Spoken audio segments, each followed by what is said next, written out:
Magandang araw po, welcome po sa aking channel, Love9 TV. Patalasasan po, meron po ba kayong mga properties na napapabayaan or non-performing assets? Plan nyo ibenta, pero wala kayong oras sa pagbenta nito. Kung ito'y pagkakatiwala nyo po sa amin, tawag lang po kayo sa aking numero, usap po tayo, gawin ko po ng video for free. Yes, libre po, wala po kayong babayaran. Tutulungan pa namin kayong mabenta ang inyong property. Kami na po bala sa marketing, sa boosting or paid ads. Even sa tripping, hindi na po kayo mapapagod sa pag-entertain ng mga buyers. Kami na po bala sa lahat. Tawag lang po kayo. Nandito po tayo ngayon sa Makati Central Business District kung saan meron po tayong bagong video presentation. Isang condominium unit na may parking. May floor area po ito na 82 square meters. May 2 bedrooms with maid's room, newly renovated. May brand new aircon units. Halos wala naman po ditong nakatira gawa ng nasa ibang bansa si owner. May floor area po ito na 82 square meters. Ganun po siya kalaki. Welcome po dito sa condo unit ni sir. Ito po yung living area. Then brand new po ang split type aircon. Then may flute type wooden design ng wall. Wood parquet ang flooring. Malaki ang spasyo nitong living area. At sa dulo may sliding glass window na may overlooking view. Ito po yung nasa 26th floor, kaya may overlooking view ng Makati at ibang parte ng Metro Manila. Ito naman po yung dining area na may 6-seater dining set. Mula po living area sa dining area ay open concept lang, walang partitions, kaya maaliwalas. At dito naman po yung kitchen. At yan po yung main door kung saan dyan tayo pumasok. Ito pong formal kitchen ay napakalaki ng espasyo. Ito po yung naka-silver pearl natural granite countertop. May nano black double stainless sink with faucet. May wall-mounted kitchen cabinet. Then may induction cooker, range hood, tiled kitchen wall. Then meron din pong pendant lamp dito. Ito naman po yung kitchen cabinet and drawer at storage ng kitchen utensils. Ito naman po yung access door na pwede po itong gawing maid's room.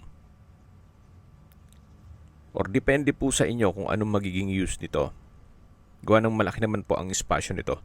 At meron po itong sariling toilet and bath. Actually, kakasya po dito ang double deck. Yan po yung circuit breaker. At ito po yung tinutukoy ko na toilet and bath. Naka-frosted door. Then stainless door handle. May water closet with bidet. At dito naman po yung service area o laundry area na naka-tiled sink. At meron din pong security grill. Ito po yung service area at maid's room na may toilet and bath. Balik po ulit tayo dito sa formal kitchen. Yan po, tunghayan nyo po.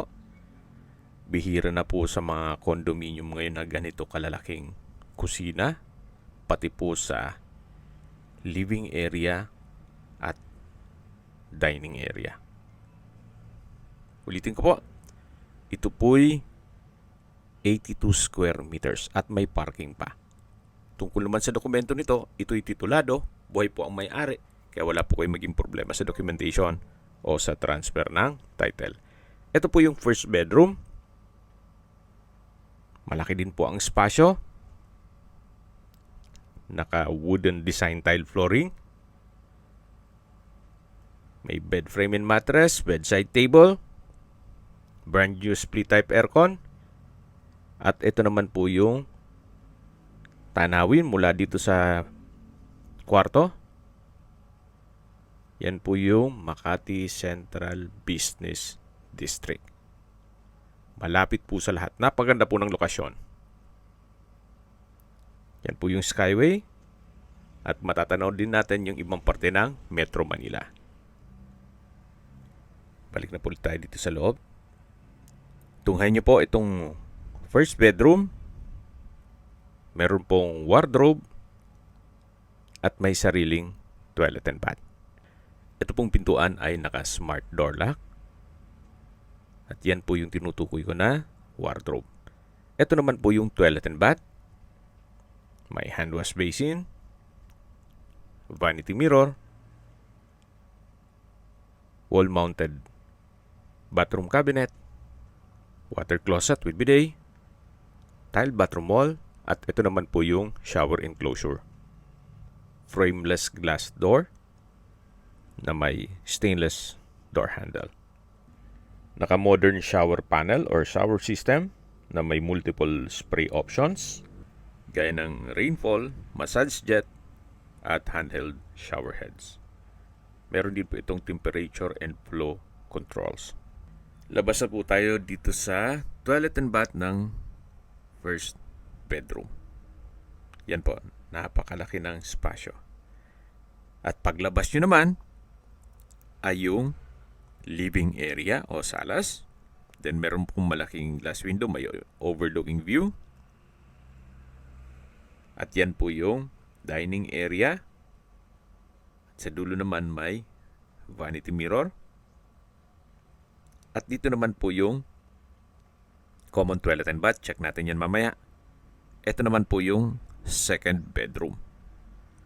May double deck. Brand new split type aircon. Wood parquet ang flooring.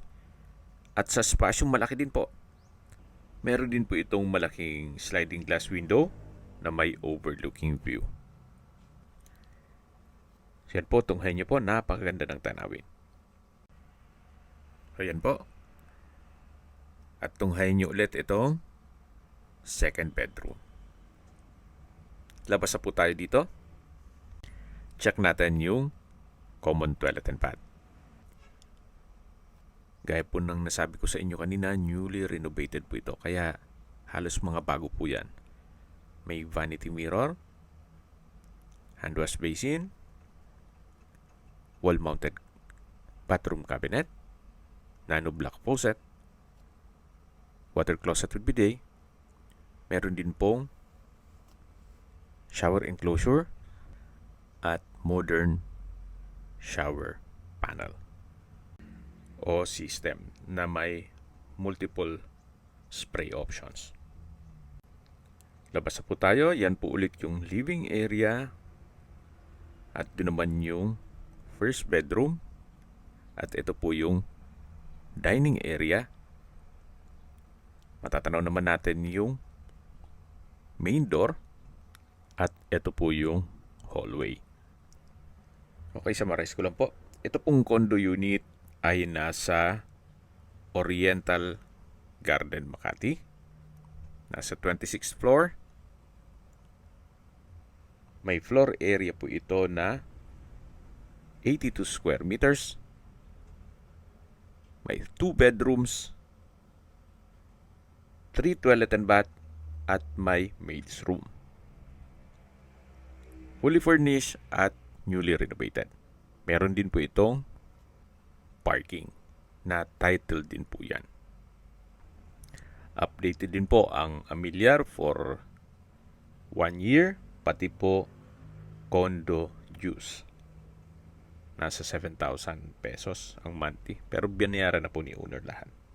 Dito po sa side ng parking ay pwedeng maglagay ng motor at kakasya po dito ang SUV. Sa labas po ng condominium, yan po yung busy street ng Makati at nandyan na rin po lahat.